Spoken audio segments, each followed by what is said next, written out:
Okay, and so what kind of bidding do the undead teenage vampires do for Corla? And why they go out and they harvest blood? Okay, because they think they're vampires, right? Okay, so where do they go to find blood? Well, they scour the neighborhoods in suburban neighborhoods that were built very hastily with really crappy materials, and many people that are living in these areas now are depressed families packed together, houses side by side, jacked up cars in the yard, just not very like the new slums, right, in America.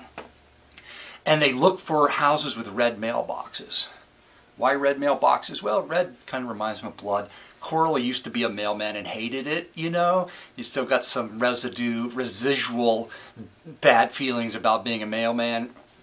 Plus, he's got a shoulder that's really bothering him all the time, but that's beside the point. So anyway, it's sort of random, but the house has to have a red mailbox, and there's a reason for that. I'll get back to it. So they go into these houses, and they kill people, and they harvest their blood, and they take the blood back to Corla. Who does what with it? Well, the undead vampire teenagers, they have a little bit of it. Just he wants to keep them, happy, so they get some of it. But then he takes the blood and he makes these snow globes that I mentioned before, okay? And in the snow globes, well, blood's kind of dark, so maybe he mixes it with a little water or something like that. But in the globes, they're little plastic skulls and sparkly snow, like sparkle snow, and human teeth, which the teenagers also harvest from their victims.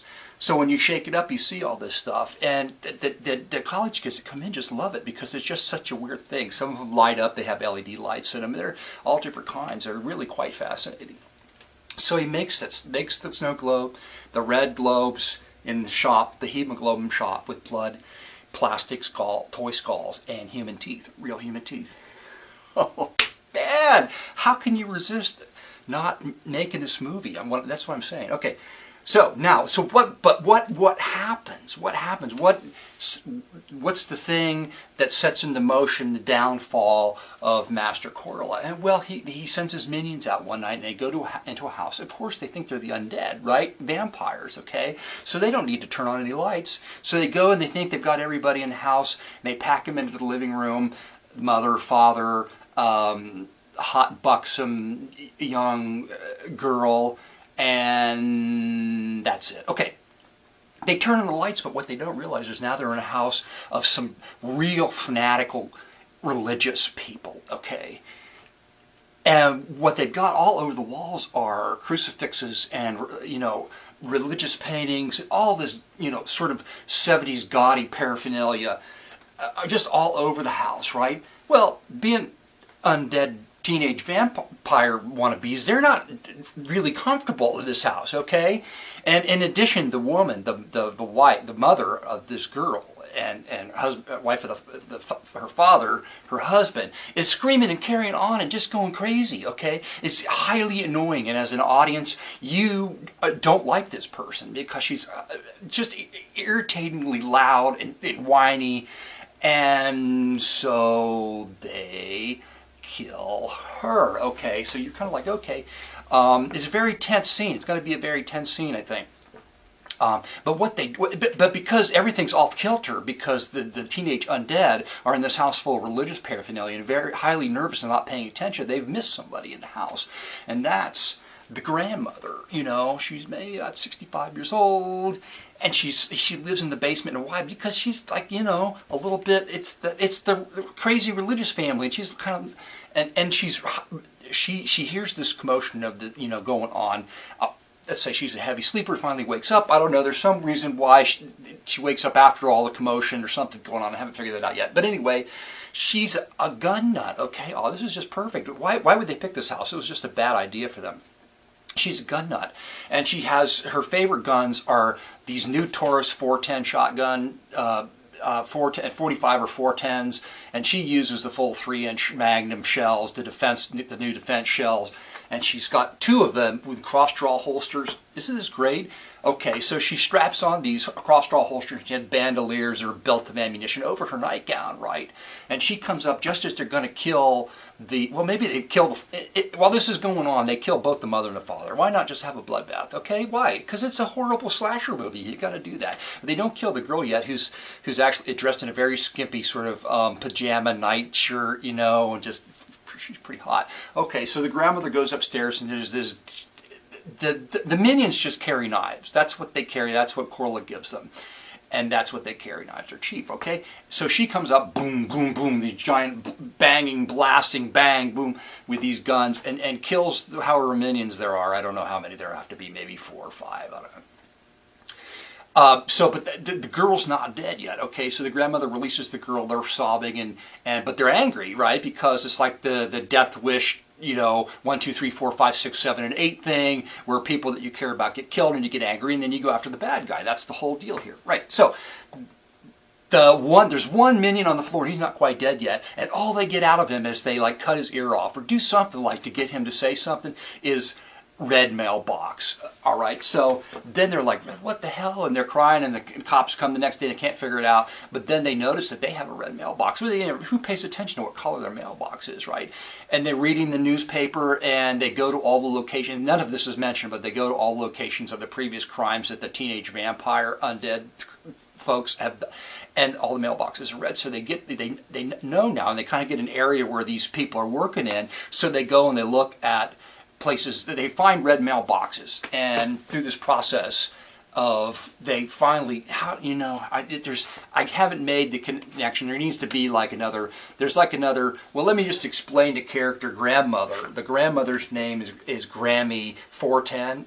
After 410 shotgun shells, you know what I'm saying? The hot girl's name is Christy Cross. They're known as the White Angels of No Mercy. That's right, the White Angels of No Mercy.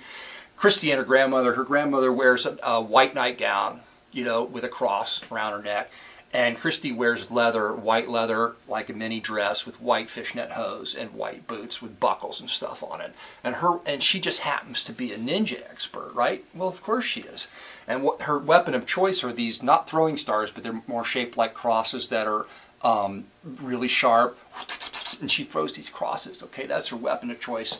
And we talked about grandmother and her 410 shotguns. So anyway, they need to track down. So they like watching. Maybe they miss one night. There's like a huge battle. There's another gun battle, and there's ninja fighting and all this stuff because you haven't seen the girl ninja fight before, right? And so, but one of the undead get away in a 60s muscle car, which is what they drive. Maybe a hearse with slicks on the back and headers, you know. It would be pretty loud. That would be not good. It would be not good. Maybe it has to be, no. They have to drive in these modern, stupid electric cars. That's right. They're college kids. They're environmentally conscious about what they drive. So they're driving an electric car. And they can't get away from Grammy 410 and Christy Cross because they're driving the 60s muscle car. Super B. Painted black with a big skull on it. They painted a big angel of death, right? White angel of death. I don't know. It does anyway. The car, right? So there's this very short car chase. There's this very short car chase because the electric car ain't going to be able to outrun the Super Bee. You know what I'm saying? But they I don't know. Somehow there's a piece of mail in the car, or maybe there's an advertisement. A calling card from the hemoglobin shop in the mail. Anyway, I haven't exactly figured out how everything works out, but Grandma's got to be captured. So, through this whole process, something's got to happen. Don't know what it is yet. Grandma gets captured. She's in the shop, and somebody gets captured. Maybe it's Christy. It would be better if Christy was captured, because then if she was tortured, you'd have more time to look at how hot she is, right? So maybe they're not quite sure about. Anyway, I'm going to work that thing out. All the reasons for getting there, but the big finish. Okay, that's what we're going to get to. Is when Grandma finally busts into the shop, right? And the minions have all been taken care of, and Coral is there. He's actually kind of a big pussy, an evil pussy, but he's up against his walls of snow globes, going no. He's kind of begging for his life. Grandma fires him up, and the snow globe wall in slow motion, and all the glitter and the blood and everything is just flying all over the place. I mean, how could this is probably one of the, it's, you know, it's like it could be a throwback sort of 70s flavored. I know Grindhouse and all that. I saw a couple of them and like that, and maybe that's, I can't do that with this. Because it would be too much like those fine films.